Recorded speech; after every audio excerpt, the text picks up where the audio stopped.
Hey, I'm Wes Borland, and you're watching MULATSCHAG, the only TV you need. You always delight and surprise your fans with your visual appearance. From where do you get the inspiration from? Um, I think that anyone who's a visual artist or someone, or performance artist or someone that does any kind of art form that, is visual in any way, is always kind of in a constant state of collecting, like looking at everything around them and the world around them. And, like, I think like people collect dolls or cars or things. Visual artists are collecting ideas all of the time. So I think life experiences or films, books. I mean, I never know where I'm going to see an idea that creates a spark. It just happens. I mean, I could be in a backstage area like this and see a sticker, and it could fit with some other idea I had in my head and form something that becomes the basis for who knows what. But it's like idea collecting, and then a little factory that puts the ideas together in my mind, and it's hard to explain where they come from, because they come from everywhere. I see. And you were a painter before you became a musician. And did it give you a different approach to making music? I think so. I don't in a lot of ways consider myself a normal musician, because I do think about everything like a visual artist. And when I first approached guitar, I started thinking about the way it looked and how it worked instead of how I could play it. So I immediately wanted to start taking it apart and adding things to it that didn't belong, and changing it in different ways. So yeah, I've always been interested, and that's why I'm so interested in the museum here in Vienna that is the Musical Instrument Museum, because it's home to so many, I guess, prototype instruments that didn't make it all the way to being the standard model of cello or guitar or piano.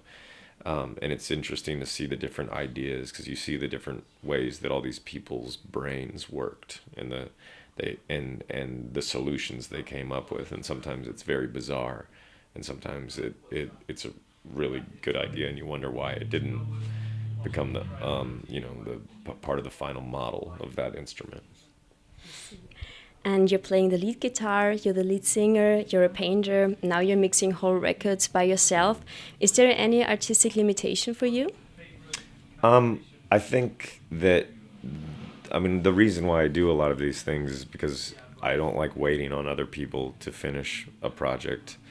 And as the music industry shrinks, as far as how much money is spent on things and how much money bands have access to from labels, and also how expensive it is to tour and mix records and promote records, um, I end up thinking that the best way to be is to kind of be a jack of all trades, where I'm a musician that knows how to do everything.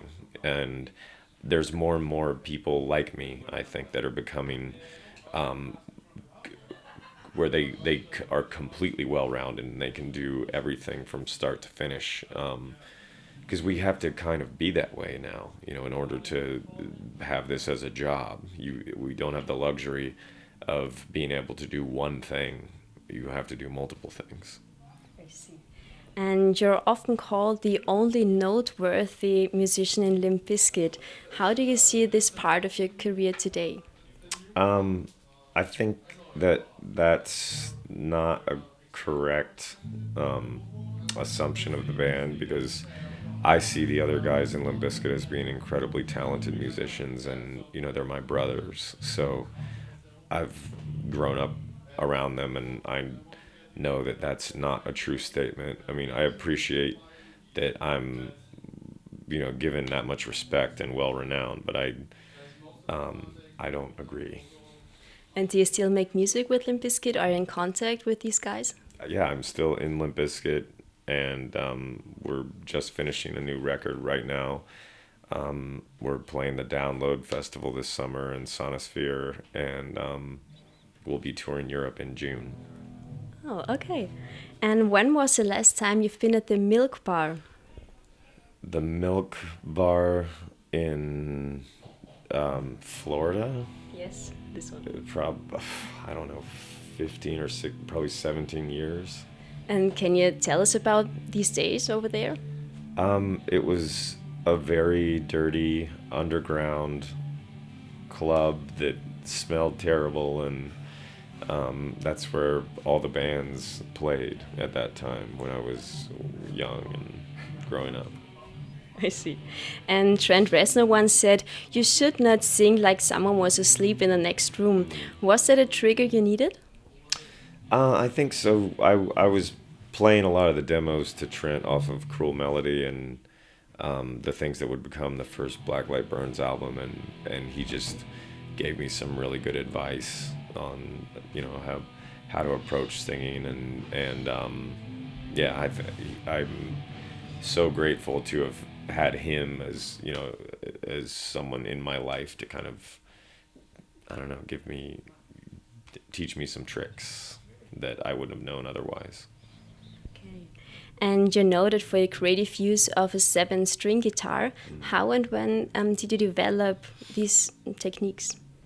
Well, the 7-string guitar, I actually haven't played 7-string guitars for about, I don't know, maybe since 2000 is the last, maybe 13 years ago.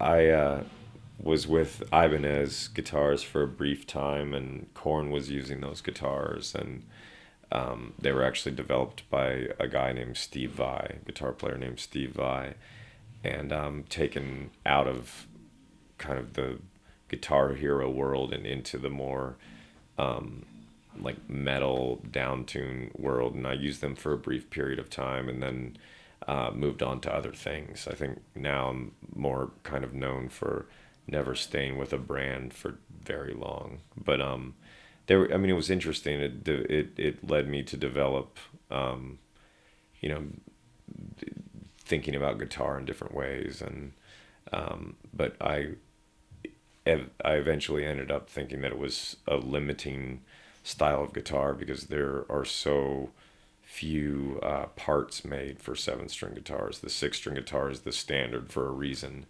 and it's the realm of 6-string guitars is way more vast with many more options as far as tone and parts and things like that. I see. And what would you say is the most important thing to take care of when you're in a band? The most important thing to take care of, I would say on the road, your health, and to make sure your ego stays in check and that you always carry your own bag, and never take it for granted. The most important thing to take care of is your brain when you're in a band, because if you're not successful, you can despair to down and be down in the pits of just hating yourself and hating what you're doing. And if you're successful, you can think that you're better than everybody else, and that's a danger also. So. Okay. And what would you recommend young artists that want to form their own band?